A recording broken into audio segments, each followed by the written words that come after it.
नमस्कार. दीपक डायनामिक्स या आपल्या यूट्यूब चॅनलमध्ये तुमचं स्वागत आहे.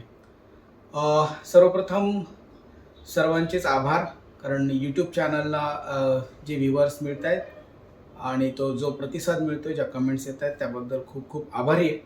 सोबतच अपेक्षा इतकीच आहे की यूट्यूबला जे आपण व्हिडिओ अपलोड करतो त्यासाठी आपल्याला नोटिफिकेशन मिळावं, वेळच्या वेळी व्हिडिओ मिळावे, याच्यासाठी सबस्क्राईब करायला विसरू नका. त्याचबरोबर चॅनलला जे बेल आयकन जे आहे ते दाबायला विसरू नका, जेणेकरून तुम्हाला प्रत्येक मिनिटाला जो अपलोड केलेला व्हिडिओ आहे, जो काय आम्ही जो पाठवलेला व्हिडिओ आहे तो तुम्हाला वेळेत आणि त्याच मिनिटाला मिळेल. सो पुन्हा एकदा त्यासाठी धन्यवाद.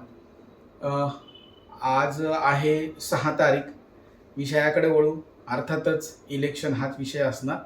6 तारीख आहे, 6 मे 2024. अर्थातच आज म्हणजे राजकीय वर्तुळातलीच बातमी म्हटली तर सर्वांचंच लक्ष लागून असलेल्या लोकसभा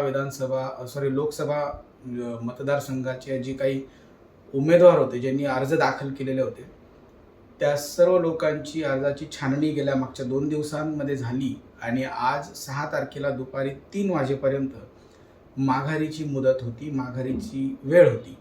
सो आज 3 वाजेपर्यंत दुपारी भरपूर काही प्रयत्न झालेत.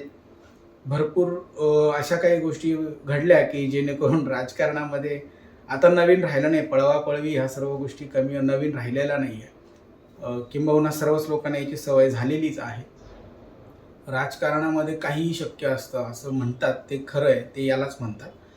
सो मुद्दा असा आहे की लोकसभेमधनं शेवटी कुणी माघार घेतली, लोकसभेच्या निवडणुकीला लढवण्यासाठी कुणी माघार घेतली आणि कोण सध्या रिंगणात आहेत, या संदर्भातला आपला हा व्हिडिओ असणार आहे. व्हिडिओ छोटा असेल आजचा, कारण आज उमेदवार जे आहेत, जे उमेदवारी करणार आहेत ते फायनलाइज झाले, त्यांच्याबद्दल आपण बोलणार आहोत आणि ज्यांनी माघार घेतली त्यांच्याबद्दल बोलणार आहोत. सर्वात महत्त्वाचा मुद्दा असा आहे की शिवसेनेकडनं, म्हणजे शिवसेना उद्धव बाळासाहेब ठाकरे यांची जी शिवसेना आहे तिच्याकडनं विजय आप्पा करंजकर यांनी उमेदवारीची अपेक्षा ठेवली होती. गेल्या 2-3 वर्षापासून त्यांनी खूपच प्रयत्न केले होते आणि तसा त्यांना प्रतिसाद पण मिळाला होता.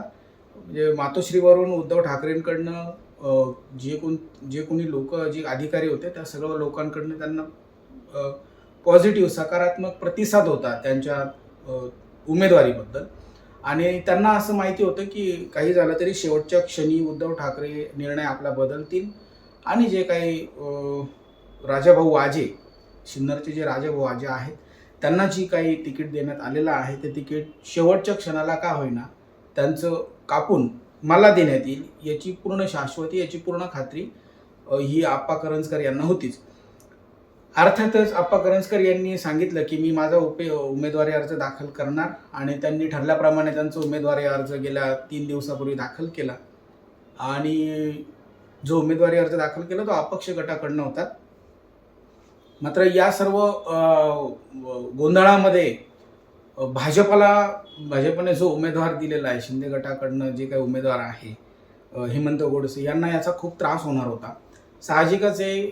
ही सर्वच मंडळी जी आहेत ही सर्व मराठा आहेत आणि या सर्व लोकांचं मतांचं डिवायडेशन खूप मोठ्या प्रमाणात होणार होतं. आणि मग आता हे डिवायडेशन कसं थांबवायचं, याला कसं रोखायचं, तर हा सर्वात मोठा पेच भाजपसमोर आणि शिंदे गटासमोर होता. शिंदे गट त्याच्या पद्धतीने प्रयत्न करत होता. BJPचे जे काही आहेत संकटमोचक गिरीश महाजन, उत्तर महाराष्ट्राची जबाबदारी त्यांच्याकडे आहे. रावेर असेल, जळगाव असेल, सोबतच धुळा असेल किंवा नाशिकची संपूर्ण जबाबदारी त्यांच्याकडे आहे. सो गिरीश महाजन यांच्यापुढेही मोठं आव्हान होतं की कसं थांबवायचं, ज्यांनी उमेदवारी अर्ज दाखल केले ते माघार कसे घेतील. कारण की माघार जर घेतली नाही तर ही निवडणूक खूपच आधीच चुरशीची बनली आणि त्याच्यात चुरशीची लढाई ही आणखी होणार, यात शंका नव्हती. अखेरीस चित्र स्पष्ट झालंय. उमेदवार रिंगणात आहेत, अपक्ष उमेदवार बरेच आहेत. मुख्य उमेदवारांचे अर्ज जे दाखल झाले त्यांची नावं घे. शिवसेना शिंदे गट जे आहे, शिंदे गटाकडनं हेमंत गोडसे यांना उमेदवारी देण्यात आली आहे. अर्थातच भाजप, शिवसेना शिंदे गट आणि राष्ट्रवादी जी काही आहे अजित पवारांची, त्या राष्ट्रवादीचा मिळून हा उमेदवार असं म्हणून आपण संबोधू शकतो. तर ह्या गटामधनं हेमंत गोडसे यांना उमेदवारी दिली आहे आणि त्यांची उमेदवारी वैध होऊन ते निवडणूक रिंगणात आहेत. दरम्यान 2 नंबरला उमेदवार म्हणून नाव घ्यायचं झालं तर शिवसेनेचे उद्धव बाळासाहेब ठाकरे, शिवसेनेचे जे उमेदवार आहेत ते राजाभाऊ वाजे हे तर कुठल्याही प्रकारे निवडणूक लढणारच आहे, कारण ते शिवसेनेचे उद्धव ठाकरेंचे उमेदवार आहेत. तर त्यांची निवडणूक ते ह्या उमेदवाराच्या रिंगणामध्ये आहे. त्यानंतर महत्त्वाचं आहे की शांतिगिरी महाराज, जे जय बाबाजी भक्त परिवाराचे जी कोणी भक्त आहेत, त्यांच्या इच्छेप्रमाणे किंवा याच्या आधीही शांतिगिरी महाराजांनी मागच्या पंचवार्षिकलाही प्रयत्न केला होता, निवडणूक लढवण्याची त्यांची मानसिकता होती. काही कारणांमुळे त्यांनी निवडणूक नाही लढवली. औरंगाबादमधूनही त्यांनी निवडणूक लढवण्याचा प्रयत्न केला होता. असो, शांतिगिरी महाराजांनी उमेदवारी अर्ज अखेर मागे घेतलेला नाही, ही सगळ्यात महत्त्वाची मोठी अपडेट आहे. आता याच्यानंतर हेमंत गोडसे यांच्यावरती म्हणजे मराठा सर्व समाजाचे जे उमेदवार आहेत ते सर्व मराठा समाजाचे आहेत. मतांचे डिवायडेशन कसं होणार आहे ते आपण बघू. हेमंत गोडसे मराठा समाज आहे, जे आहेत राजाभाऊ वाजे ते पण मराठा समाज आहेत, आणि जय बाबाजी भक्त परिवाराचं जे काही मराठा समाजाचा जो सर्व वर्ग आहे तो, अर्थात जय बाबाजी भक्त परिवारामध्ये मराठा समाजाच एकवटलेला नाही, तर इतर अनेक समाज आहेत. प्रामुख्याने आपण विचार करू मराठा समाजाचा, तर हे सर्व लोक ही जी उमेदवार आहेत ही मंडळी मराठा समाजाची आहे. सो मतांचं डिवायडेशन, मतांचं विभाजन खूप मोठ्या प्रमाणात इथे बघायला मिळणार आहे. कारण आता विजय आप्पा करंजकर यांनी माघार घेतल्यामुळे बराचसा त्यांचा जो काही फौज फाटा होता, आता हा ज्याला आपण म्हणू की जो फौज फाटा सर्व आता एक हेमंत गोडसे यांच्या प्रचारार्थ कामाला लागला आहे असं आपण आज म्हणू शकतो. सो हेमंत गोडसे यांच्या प्रचारार्थ आता विजय आप्पा करंजकर आहेत. आता त्यानंतर सर्वात महत्त्वाचं आहे की मराठा ही सर्व जी उमेदवार आहे मराठा यांचं डिवायडेशन मतांचं कसं होईल. कारण की भाजपला किंवा शिंदे गटाचे जे गोडसे आहेत, शिंदे गटाला जे पदाधिकारी जे वरिष्ठ स्तरावरचे जे कोणी नेते आहेत त्या सर्व लोकांना याची चिंता काळजी होतीच की नाशिकमध्ये शांतिगिरी महाराज आणि विजय आप्पा करंजकर यांना आपण कसं थांबवायचं.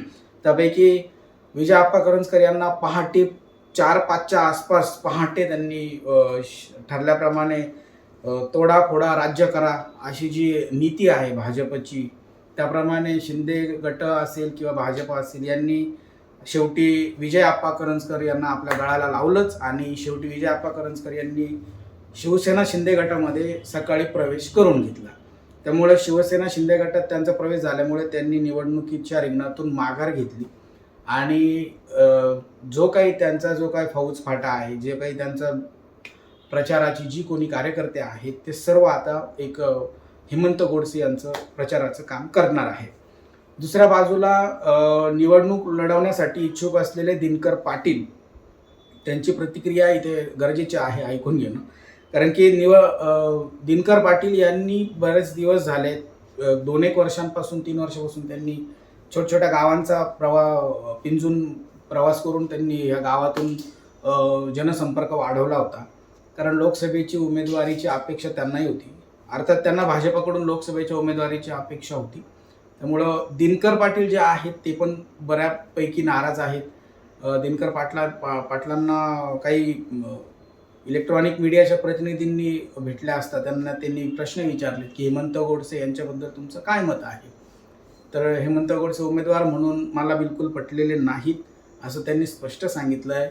मग त्यांना त्याचं कारण विचारलं की का असं वाटतंय, तर त्यांनी सांगितलं की गेल्या 10 वर्षात त्यांनी असं कुठलं विधायक काम केलेलं तुम्ही दाखवा, जसं मला काही दिसत नाही असं त्यांनी स्पष्ट सांगितलं. त्याच्यानंतर एक प्रतिप्रश्न त्यांना परत त्या माध्यमाच्या प्रतिनिधीने विचारला की तुम्ही जर हेमंत गोडसेंनी 10 वर्षापूर्वीपर्यंत आत्तापर्यंत काही विकास केलेला नाही तर तुम्ही त्यांचा प्रचार करणार का. तर त्यांनी सांगितले पक्ष आहे, पक्षाचं काम करायचं आहे म्हणून त्यांचा प्रचार करणं गरजेचं आहे, प्रचार करावा लागेल. सो अशा काही पद्धतीचं उत्तर दिलं. जर ज्या व्यक्तीने 10 वर्ष काही कामच केलेलं नाहीये त्या व्यक्तीचा प्रचार हा आता पाटील जे आहेत ते करणार आहे. सो दिनकर पाटील यांनी नाराजी तर दाखवलीच आहे, पण आता ते हेमंत गोडसेंचा प्रचार करणार आहे असं त्यांनी स्पष्ट केलं. राहिला प्रश्न शांतिगिरी महाराज यांचा. शांतिगिरी महाराज रिंगणातून बाहेर आलेले नाहीत, ते रिंगणातच राहणार, त्यांनी निवडणूक लढणार आहे असं स्पष्टपणे क्लिअर केलेलं आहे सोशल मीडियावरती आणि पत्रकार प्रतिनिधींना सर्वांना त्यांनी याबद्दल सर्व सांगितलं आहे की मी ही निवडणूक लढणार. जय बाबाजी भक्त परिवारातर्फे मी 21 नाशिक लोकसभा मतदारसंघामध्ये माझी उमेदवारी करत आहे. मोठ्या संख्येनं मी निवडून येईल अशी त्यांना स्वतःला आशा आहे आणि जय बाबाजी भक्त परिवार असो किंवा इतर मराठा समाज माझ्या पाठीशी मोठ्या प्रमाणात उभा आहे असं त्यांनी दावा केला आहे, असं त्यांना सांगायचं होतं. आता मुद्दा येतो की ह्या सर्व अडचणीमध्येही जे ते 3 उमेदवार आहे. आता आपल्या याच्यानंतर आपण करण गायकर यांना पण घेऊ. करण गायकर हे वंचित बहुजन आघाडीकडनं उमेदवार म्हणून देण्यात आले. महत्त्वाचा मुद्दा इथे फॅक्टर असा येतोय की चारही उमेदवार हे मराठा समाजाचे आहेत. वंचित बहुजन आघाडीचा उमेदवार म्हणून करण गायकर यांना जरी उमेदवारी देण्यात आली आहे तरी तेही स्वतः मराठा समाजाचे आहेत. सो हे जे 4ही उमेदवार आहेत हे मराठा समाजाचे आहेत. इथे मराठा समाज हा उल्लेख याच्यासाठीच होतोय की वारंवार आता सध्या मराठा समाजाचा जो काही यल्गार होता गेल्या मागच्या काही 4-6 महिन्यापासून, जो काही मराठा मोर्चा मनोज जरांगे पाटलांच्या मार्फत जो काही म्हणजे जे आंदोलनं मोठ्या प्रमाणात करण्यात आलं त्याच्यानी संपूर्ण महाराष्ट्र ढवळून निघाला होता आणि मराठ्यांच्या मागण्या कुठंतरी पूर्ण झाल्या नाहीये. मराठ्यांना त्यांचं हक्काचं आरक्षण मिळालेलं नाही अशा रागात मराठी आहेत आणि ह्या सर्व लोकांचं हे जे रागाचं परिवर्तन मतामध्ये होणार आहे तर मत नेमकं कुणाला दिलं जातं. 4ही उमेदवार किंवा 3ही उमेदवार जे आहेत ते मराठा समाजाचे आहेत. आता इथे कुठलं फॅक्टर काम करतं हे पाहणं गरजेचं असणार आहे. शिवसेना शिंदे गटाचे हेमंत गोडसे यांचा लेखाजोखा सर्व तुमच्या समोर आहे.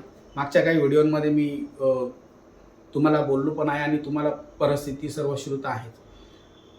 शिवसेना शिंदे गटाचे जे हेमंत गोडसे आहेत गेली मागची 2 टर्म म्हणजे 10 वर्ष ते खासदार होऊन गेले.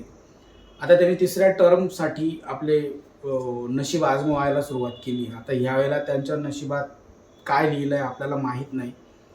मतदार त्यांना पसंत करतो की नाही करत याच्याबद्दल आज आपण सांगणं योग्य नाही, आपण बोलू शकत नाही. कारण हे सर्व EVM मशीनमध्ये मतपेटीमध्ये हे मत बंद झाल्यानंतर 4 जूनला आपल्याला या संदर्भात सर्व चित्र स्पष्ट होणार आहे.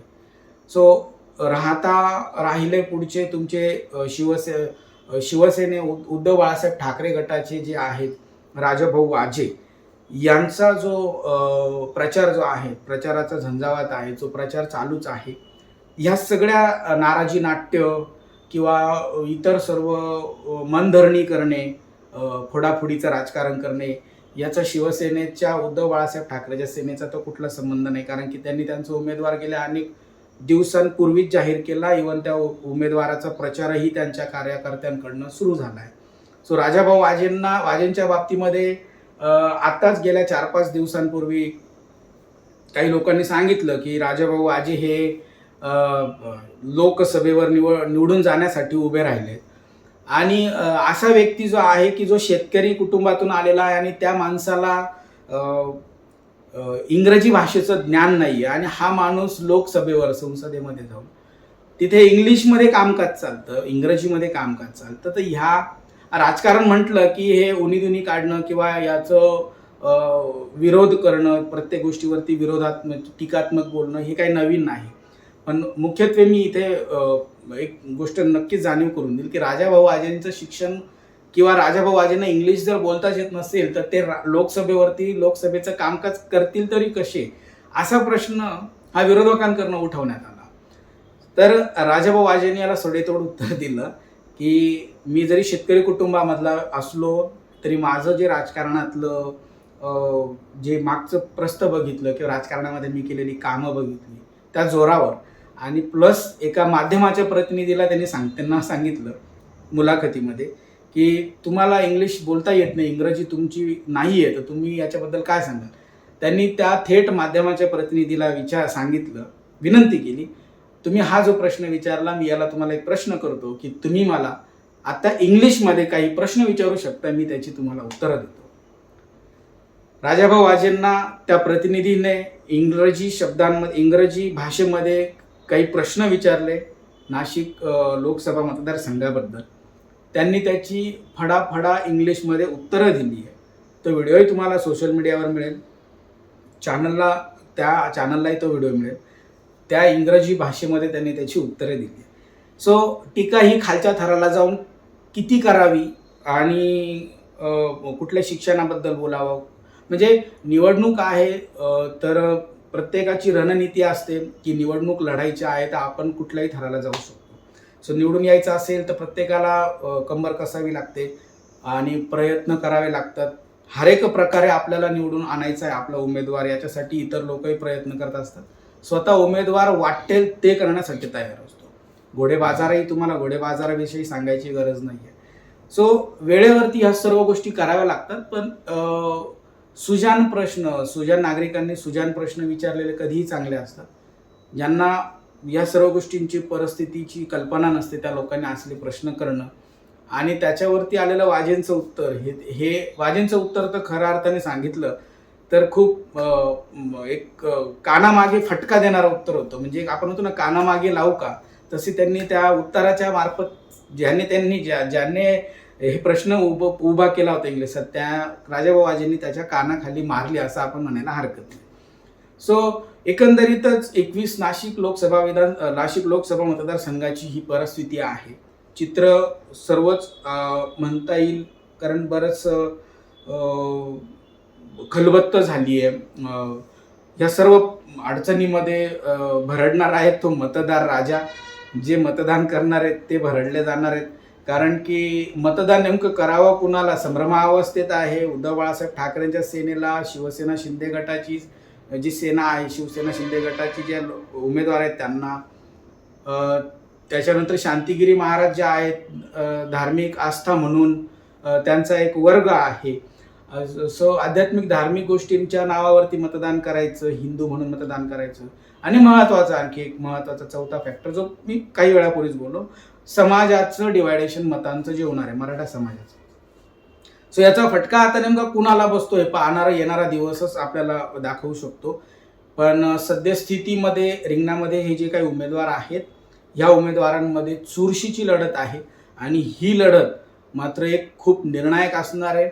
नाशिक शहराला काहीतरी एक इतिहास घडवून देणारी एक लढत असणार आहे. सो ह्या सर्व लढतीमध्ये आता सर्वांनी कंबर कसली, सर्व लोक प्रचाराला जोमाने. महत्त्वाचा मुद्दा सांगायचा तर माघारीचा दिवस हा खूप महत्त्वाचा असतो, कारण की निवडणूक अधिकारी जे असतात, निवडणूक विभाग जो असतो त्यांनी तारखा दिलेल्या असतात. ह्या तारखेमध्ये तुम्हाला माघार घ्यायची, ह्या तारखांमध्ये तुम्हाला अर्ज दाखल करायचे. तर माघारीचा आजचा दिवस होता, शेवटचा 2 दिवस मिळाले होते. 6 तारखेला दुपारी 3 वाजेपर्यंत माघार घेऊन सर्व चित्र स्पष्ट झालंय. आणि ह्या सर्व चित्र स्पष्ट झाल्यानंतर आता रिंगणामध्ये असलेले जे उमेदवार आहेत, या मतदार यामधील कुणाला सर्वात जास्त कौल देतात आणि कुठला उमेदवार हा लोकसभेवर आपल्याकडनं पाठवला जातो नाशिक जिल्ह्याचं प्रतिनिधित्व करण्यासाठी, हे आपल्याला बघणं खूप औत्सुक्याचं ठरणार आहे. कारण की जनता जनार्दन आहे. जनतेचा कौल, जनतेचा निर्णय, जनतेच्या मनात काय हे कोणी ओळखू शकत नाही. ठीक आहे, संविधानिक पद्धतीने जे काही मतदान होतं त्याला कुठे गालबोट लागू नये. जे काही आहे मतदान हे व्यवस्थित पार पडावं. उमेदवार जे काही प्रचार करतायत त्यांनी सुद्धा स्वतःवरती काही जी बंधनं घालून दिली आहेत, निवडणूक विभागाने जे काही बंधनं घालून दिली आहेत, जे नियम अटी जे आहेत त्यांचं पालन करूनच त्यांनी उमेदवारांनी प्रचार करावं. आणि गटतटाचं राजकारण होतं. मुख्यत्वे ते मला कार्यकर्त्यांना सांगायचं आहे, भाऊ त्याने पक्ष बदलला आहे, म्हणजे तुझ्या नेत्याने जो पक्ष बदलला आहे तो पक्ष हा तुझ्यासाठी बदलला नसून त्याने त्याच्यासाठी बदलला आहे, हे लक्षात राहू द्या. म्हणजे माझं एक कार्यकर्त्यांना सांगणं राहील. मग कार्यकर्ता तो कुठल्याही पक्षाचा असो, इथे कोणत्या पक्षाचं कुठल्या नेत्याचं नाव आपण घेत नाही. जो तुझ्या नेत्याने किंवा ज्याचा तू झेंडा घेऊन हातामध्ये उभा आहे किंवा होता, त्या तुझ्या नेत्याने जो पक्ष बदलला आहे तो त्याच्या स्वार्थासाठी, त्याच्या पोटासाठी आणि त्याच्या भविष्यासाठी बदलला आहे. हा विचार ठेव कार्यकर्ता म्हणून, की मी त्या सतरंजा उचलतोय, त्या सतरंजा कायम आयुष्यभर सतरंजात उचलू आणि मी यांची जी काय पळापळी जी चालली तिच्या मागे फक्त मी पळत राहू, यासाठी माझं कार्यकर्त्यांना आवाहन राहील की त्यांनी त्यांची सतसत विवेकबुद्धी वापरावी. आपला नेता कुठल्याही पक्षात कधीही रात्री बदलून जातो. म्हणजे काही तर गेल्या 8-10 दिवसांपूर्वी तर मी व्हॉट्सअपवर म्हणजे सोशल मीडियावरती बरेचसे मीम्स बरेच असतात. त्याच्यामध्ये एक खूप म्हणजे मार्मिक ज्याला आपण मेसेज म्हणू शकतो, तो असा संदेश होता की तू कार्यकर्त्याला संबोधित करणारा तो एक संदेश होता की बाबा, तू सकाळी उठल्यानंतर एकदा तुझ्या नेत्याला फोन करून विचारत जा किंवा तू तुझ्या नेत्याची माहिती घेत जा की आपले साहेब नेमके कुठल्या पक्षात आहे. म्हणजे रात्री ते ज्या पक्षात आहे ते आज सकाळी त्या पक्षात आहे का, याची सर्व शहानिशा कर आणि मग तू त्यांच्या प्रचाराला जा. म्हणजे रात्रीतून सुद्धा तुझे साहेब कुठला पक्ष बदलला हे तुला माहित नाही आणि तू त्यांच्या मागे हायच झेंडा घेऊन उभा. तुला माहिती पाहिजे की साहेब आहे त्याच पक्षात आहे, त्यांनी नवीन पक्ष बदलला आहे की नाही. म्हणजे हे हसण्यासारखं बिलकुल नव्हतं. ह्या संदेशामधनं खूप मोठा गर्भित संदेश त्याच्यामध्ये आहे आणि गंभीर आहे. कारण की कार्यकर्त्याचं मरण होतं, कार्यकर्त्यांच्या जीवावरच ही जी काही लोक आहेत ही मोठी होतात. सो कार्यकर्त्यांचं मरण होतं, राहता राहिलं. शेवट कार्यकर्त्याच्या हातात काही लागत नाही. जे हुशार आहेत, जे चाणक्य कार्यकर्ते आहेत ते त्यांचं हित साधून घेतात. मागे उभे राहिलेले जे कार्यकर्ते आहेत तो मागच्या मागेच राहतो. कार्यकर्त्यांना माझं आवाहन आहे, आपला पक्ष किंवा आपला जो नेता आहे ज्याने तो पक्ष बदललाय तो त्याच्या स्वार्थासाठी बदललाय, आपल्यासाठी नाही, हे मात्र विसरू नका. येत्या 20 तारखेला आता प्रचाराची रंगत खऱ्या अर्थाने आज 6 तारखेपासून सुरू होणार. 6 तारखेपासून आजपासून सुरू होणार, कारण की माघारीनंतर सगळे चित्र स्पष्ट होतं. सो आजपासून आणखी जोमाने सगळे प्रचाराच्या कार्यक्रमाला लागणार. गेले पुढचे 18 तारखेपर्यंत माझ्या माहितीनुसार हा प्रचार चालेल. 18 तारखेला प्रचाराच्या तोफा थंडावतील. 20 मेला आपल्या नाशिक लोकसभेचं मतदान असेल. मतदान करा. मतदानाच्या बाबतीमध्ये मी गेल्या अनेक व्हिडिओमध्ये जनजागृतीपर माझ्या मनातली भावना मी तुम्हाला बोलून दाखवतोय. मत द्या. मतदानाचा पवित्र हक्क तुम्ही नक्की बजवा, कारण की मतदान करा, फरक पडतो. मी कायम सांगतोय. तुम्ही म्हणाल माझं एक मत काही सत्ता बदलू शकत नाही. माझ्या एका मताने हे राजकारणी, हे जे काही चोर असतील, भामटे असतील, जे काही तुम्ही चर्चेत बोलत असाल किंवा जे भ्रष्टाचारी असतील, या सर्व लोकांना तुम्हीच बदलू शकतात. कारण की भारताच्या संविधानाने तुम्हाला तो अधिकार दिलाय.